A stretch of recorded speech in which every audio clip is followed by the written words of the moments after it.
All right, folks, what is going on? This is episode 472 of the First and Frame Rate Show. I am VF Baller. Over here, we talk about Georgia Southern and Atlanta Falcons football.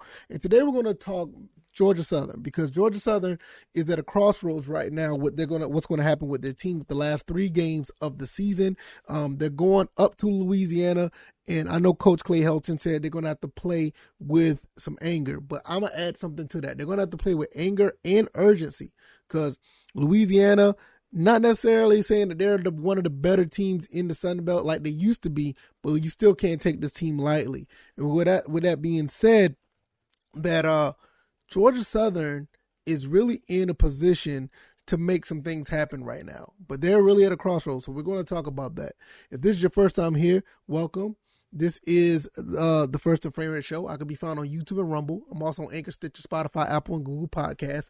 I also have a locals account. I'm going to be posting over there stuff that don't make it to the podcast. It's also going to be stuff from the VF Cast, which is my other channel. That is VF Baller Sports and Gaming.locals.com. The link will be down in the description. And we're going to get into that later on this week. But right now, we're going to talk about Georgia Southern. We're going to talk about this team and what they need to do, especially against Louisiana, and why they need urgency on top of that anger Coach Clay Helton has been talking about. We're going to talk about that right now. Well, Georgia Southern lost their last game to South Alabama. And to be honest with you, I didn't get too far into this, but they got punked. They got beat up. They got smacked around a little bit in the fourth quarter. There was an altercation where one of the players actually spit on one of our players, which is absolutely disgusting. But when stuff like that happens, you need to respond back. And one of the best ways to respond back is to play tough and win the game. And we didn't do that. So we basically got punked. Now, this is where Coach Clay Helton comes in and says we have to play with anger. I agree. But it's also with a side of urgency as well, because not only when you're dealing with the anger side of things, when you want to show that other teams, or in this case, Louisiana, that you're no pushover, the urgency comes in because you actually have 2 other teams that you have to play after that, and you need to play lights out. I mean, you need to play like to the type of team that you know you can be, putting up 40 points. Bend don't break defense, because we know this defense is not the best, but we've shown flashes, mostly in the James Madison and Old Dominion game, where this defense actually stepped up a little bit and made some plays. Now, we're going to Louisiana. This is a real good test for us to play really tough, pretty hard, play a little bit upset, and play and show these people, not these people, but this team, that we are who we are.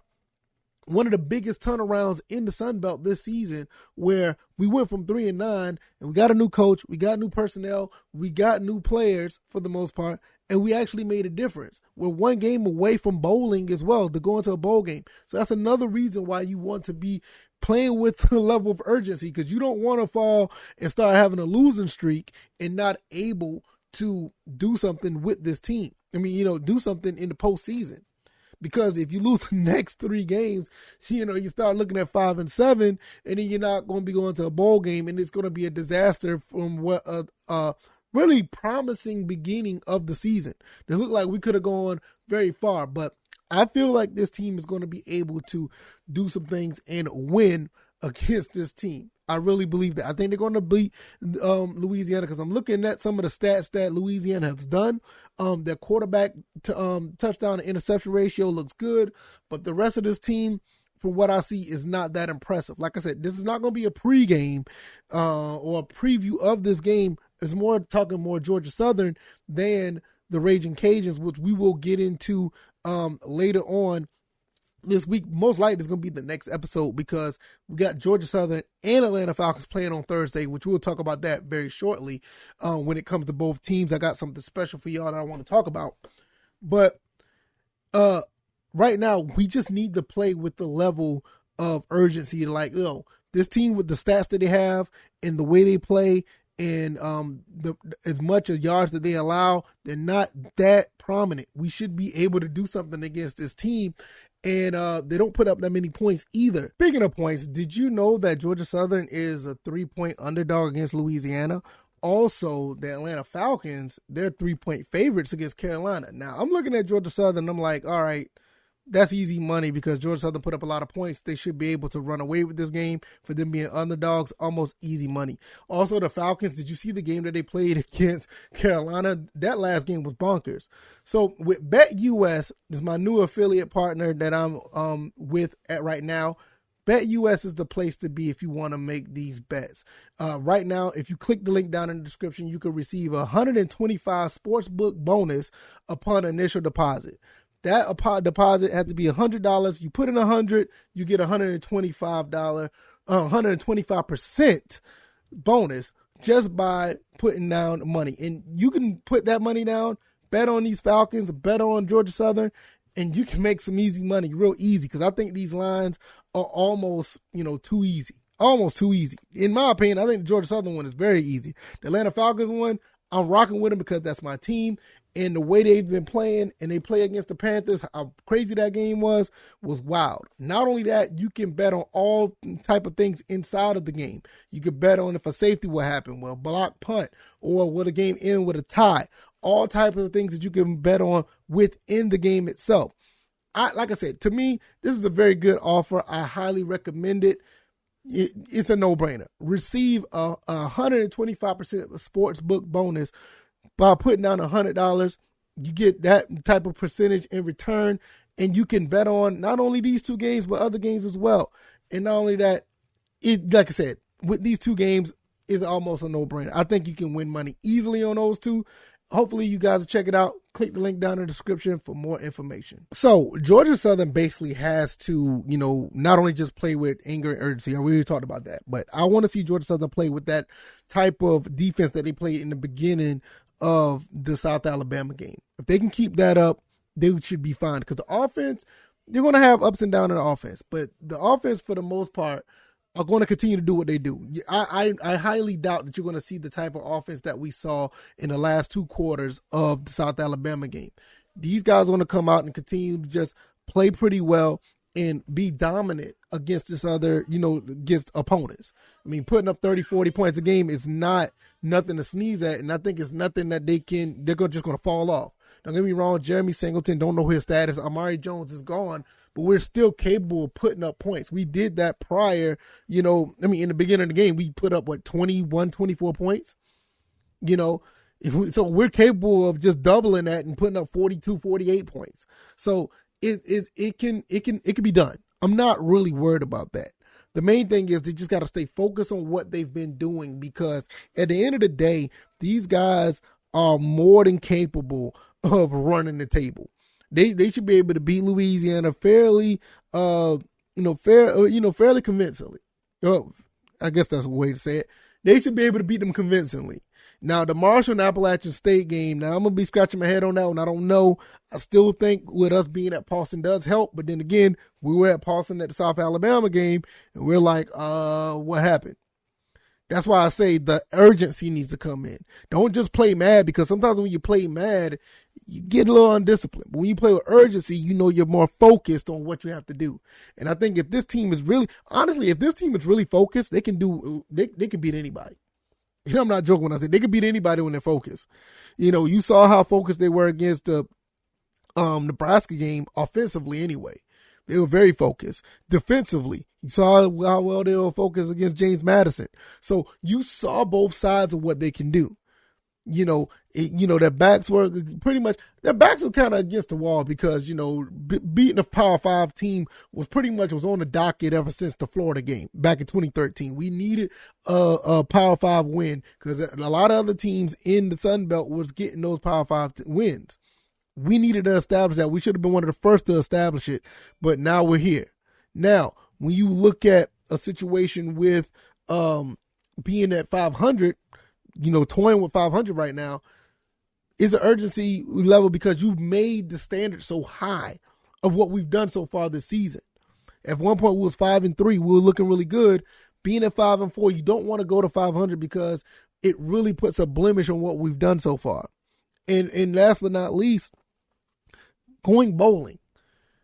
Big turnaround for Georgia Southern if we can go to a bowl game this season after the season we had last year.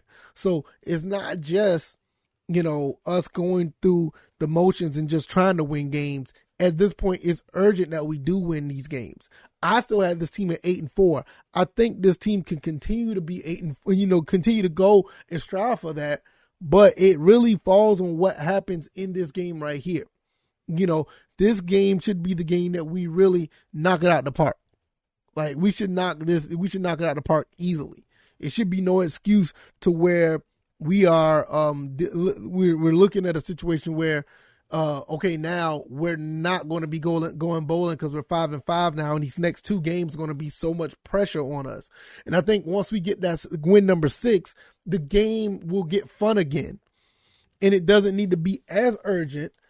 You don't have to play with anger. You can just play your game once it gets to the Marshalls in Appalachian State. You don't have to play with this level of, oh man, we need to do something, because now you're pretty much established to the point where, okay, we are where we are now because we've accomplished the goals that we wanted. And I think for year 1, I think going to a bowl and actually finding a way to get yourself in order as far as establishing yourself back into the level of football greatness, where you can bring home trophies, back into the level of where you are one of the top teams in the Sun Belt, when you can walk back home with a trophy after beating somebody in a bowl game once again. Now, what I would like to see at the end of the day, and I don't want to get too far into this, I would like to see these guys go for a Sun Belt title, but it's still year 1. I'm not really tripping on the expectations that high. The first year coach Clay Helton here, but at the very least, I would like to see these guys go bowling. I would like to see them have an 8-4 record. And I say that based on the roster and the schedule, and it's still attainable. But at the bare minimum, we can't walk away without going to a postseason game. We just can't do that. But I would love to see the 8-4. And I think if these guys continue to play, if they start to play with the anger and urgency versus Louisiana, we could take that step we could take the next step to a Marshall, or we could take the next step to Appalachian State, and then we could close the season out to find out who we're playing in a bowl game. And I think that, I think that's really, I think that's really attainable at the end of the day. So that's all I got to say about that. I think these guys are on their way, but they have to start with playing at a high level against Louisiana. I will talk about a pregame on that, and I'll do a pregame for Atlanta, because both teams will be playing on Thursday, which will be very, very interesting to see and play when that comes. Watch both teams play and see how that comes about. If you like this commentary, hit the like button, share this podcast, subscribe to the channel if you haven't already. And what do you guys think? Georgia Southern playing with anger and urgency. They need to do that versus Louisiana. I really believe that, and there's no other way around it. I can be found on YouTube and Rumble. I'm also on Anchor, Stitcher, Spotify, Apple, and Google Podcasts. I also have the Locals. That link is down in the description. Check out the Locals. That is VF Baller Sports and Gaming.locals.com. Also, the betting app, BetUS, where you can put in $100 and you can get 125% in your sportsbook. So you can go check all that out. The link is down in the description. Hopefully you guys will check that out. Also, I can be found on Twitter. You can find me there. I'm also on Discord, so you guys can check me out there as well, where we talk about Georgia Southern. And all the links are down in the description if you want to support in any way, shape, or fashion. I will see you guys on the next one. You guys take it easy. You guys be blessed. I will see you guys on Wednesday. All right, y'all. Take it easy. Be blessed. Peace.